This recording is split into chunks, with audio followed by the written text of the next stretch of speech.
పామర్రులో fan party hat trick తథ్యమని కూటమి వలన వైసీపీకి నష్టం లేదని అన్నారు పామర్రు వైసీపీ ఎమ్మెల్యే అభ్యర్థి కైకా అనిల్ కుమార్. ఎంతమంది కలిసి వచ్చినా వైసీపీని అభివృద్ధి సంక్షేమ పథకాలు గెలిపిస్తాయని తెలిపారు. ఉమ్మడి కృష్ణా జిల్లాలో 16కి 16 గెలుస్తామంటున్న పామర్రు ఎమ్మెల్యే కైకా అనిల్ కుమార్తో మా ప్రతినిధి శివ ఫేస్ టు ఫేస్. ప్రస్తుతం మనం కృష్ణా జిల్లా పామర్ నియోజకవర్గంలో ఉన్న వైఎస్ఆర్సీపీ హ్యాట్రిక్ కొట్టేందుకు దాదాపుగా సిద్ధమవుతుందా లేదా అనే అంశానికి సంబంధించి కూడా ఎమ్మెల్యే అనిల్ కుమార్ ఉన్నారు. సార్, దాదాపుగా 14-19 వైసీపీ గెలిచింది. సో 24లో ఏ విధంగా ఉండబోతుంది? డెఫినెట్గా వైఎస్ఆర్ కాంగ్రెస్ పార్టీ జెండా పామర్లో మళ్ళీ కూడా రెఫరెఫ్ ఆడబోతూ ఉంది. ఎందుకంటే జగన్మోహన్ రెడ్డి గారు ఈ 5 సంవత్సరాల్లో పరిపాలనా విధానం, గ్రామ స్థాయిలో పరిపాలనా విధానం, ఎవరైతే ఈ సమాజంలో ఆర్థికంగా సామాజికంగా వెనుకబడి ఉన్నారో ఆయన ఎన్నికల ముందు చెప్పినటువంటి కార్యక్రమాలన్నీ పూర్తిగా 99% పూర్తిగా వాగ్దానాలన్నీ కూడా నెరవేర్చిన ఘనత. అదేవిధంగా సంక్షేమ కార్యక్రమాలు అందించడంతో పాటు, సంక్షేమ కార్యక్రమాలంటే మహిళల్ని ముందుకు తీసుకురావాలి, ముఖ్యంగా విద్యా వ్యవస్థని బలోపేతం చేయాలి, అదేవిధంగా ప్రజలందరికీ కూడా ఆరోగ్య అవసరాలు తీర్చాలి. ఆ రోజు రాజశేఖర రెడ్డి గారు తీసుకొచ్చినటువంటి ఆరోగ్యశ్రీ విధానం, అదేవిధంగా ఫీజు రియంబర్స్మెంట్ విధానం, ఆయన ఒక్కడిగేస్తే ఈయన ఇంకొక 10 అడుగులు ముందుకేస్తూ ఈ విద్య వైద్యం 2 వ్యవస్థలను కూడా స్ట్రెంథెన్ చేసిన ఘనత ఆ వైఎస్ఆర్ కుటుంబానికి తక్కువద్దని చెప్పి కూడా ఈ సందర్భంగా మనం చేస్తూ ఉన్నాం. అభివృద్ధి విషయంలో కూడా ఇదివరకు స్కూల్స్ ఎలా ఉన్నాయో మనందరం ఒకసారి చూస్తే అర్థమవుతుంది.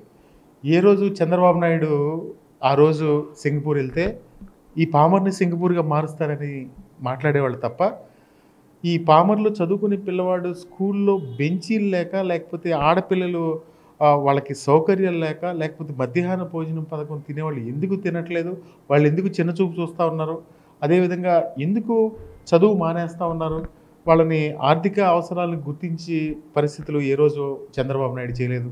అదేవిధంగా ఆ రోజు రాజశేఖర రెడ్డి గారు తీసుకొచ్చిన ఫీజు రియంబర్స్మెంట్ పథకాన్ని ఆ రోజు కూడా చంద్రబాబు నాయుడు సరిగ్గా దాన్ని అమలు చేసిన పరిస్థితులు మనం చూడలేదు. అదేవిధంగా ముఖ్యంగా ఈరోజు 5వ తరగతి చదివేవాళ్ళు, 6వ తరగతి చదివేవాళ్ళు వాళ్ళు మాట్లాడే భాష అంటే ఇంగ్లీష్ మీడియం ఏ విధంగా మాట్లాడుతున్నారో మనందరం కూడా చూస్తూ ఉన్నాం.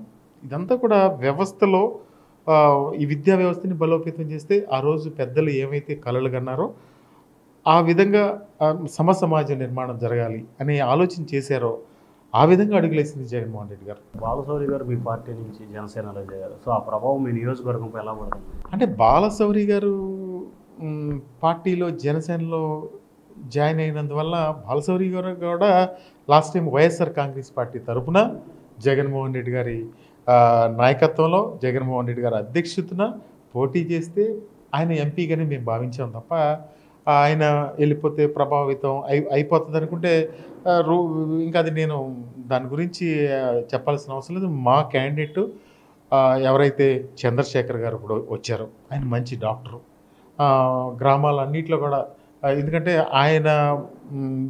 ఎందుకంటే మాకు ఆయన ఎంపీ క్యాండిడేట్ అని చెప్పుకోవడానికి కూడా గర్వంగా ఫీల్ అవుతాను.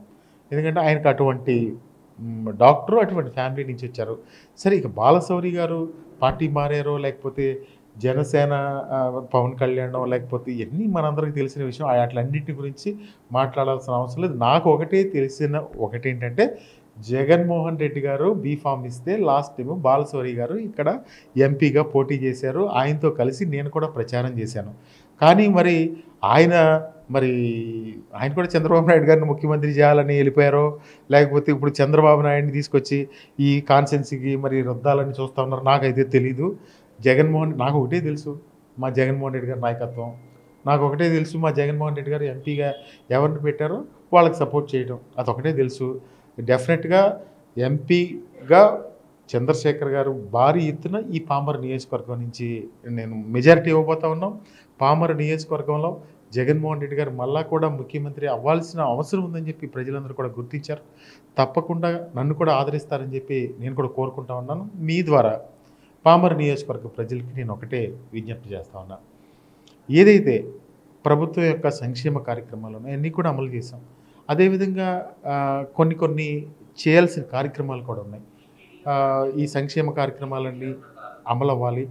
సంక్షేమ కార్యక్రమాలన్నీ కూడా ఆ, అంటే ఫలితాన్ని ఇవ్వాలి. అంటే 1వ తరగతి చదివే అబ్బాయి 5వ తరగతికి వచ్చాడు. ఈ రాష్ట్రానికి జగన్మోహన్ రెడ్డి గారు ఉంటే ఈ వ్యవస్థలన్నీ కూడా బలోపేతం అనేది ఒక ఆలోచన. ఎవరు ఏకమైనా జగన్మోహన్ రెడ్డి గారు ఎన్ని దుష్ట శక్తి లేకపోయినా కానీ జగన్మోహన్ రెడ్డి గారు ఈ రాష్ట్రానికి ముఖ్యమంత్రిగా కాబోతూ ఉన్నారు. నేను ఎప్పుడు కూడా నిబద్ధతతో ఉన్నాను. నేను ఎప్పుడు కూడా నా స్వార్థ ప్రయోజనాలు ఆశించలేదు. ఎవరు ఎన్ని మాట్లాడినా జగన్మోహన్ రెడ్డి గారి నాయకత్వంలో ఇంకా చేయాల్సిన కార్యక్రమాలన్నీ కూడా చేస్తామని కూడా మనవి చేస్తూ ఉన్నాను. కొన్ని చేయలేకపోయినా నేను వెళ్ళి ప్రజల్ని రిక్వెస్ట్ చేసి మళ్ళీ కూడా చేస్తానని చెప్పి చెప్తాను. కృష్ణా జిల్లాలో గతంలో 14 స్థానాలు వచ్చినాయి. ఈసారి ఎన్ని రాబోతారు? అంటే మా జగన్మోహన్ రెడ్డి గారి నినాదం మేమంతా కూడా మేము చేసేది 175కి 175. అదేవిధంగా 16 స్థానాల్లో కూడా కృష్ణా జిల్లాలో గెలవకపోతా ఉన్నాం. ఎవరు మాట్లాడినా. సో ఇది మొత్తం మీద చూసుకుంటే కృష్ణా జిల్లాకు సంబంధించి గతంతానికి భిన్నంగా పూర్తి స్థాయిలో 16కి 16 స్థానాలు గెలవడంతో పాటు ఏ వ్యక్తి పార్టీలో ఉన్నా వెళ్ళిపోయినా ఖచ్చితంగా జగన్మోహన్ రెడ్డి సింబల్తో అందరం కూడా గెలిచి తీరి మరోసారి ముఖ్యమంత్రి జగన్మోహన్ చేస్తామని చెప్పి కూడా అని చెప్తున్నారు ఓటు స్టూడియో.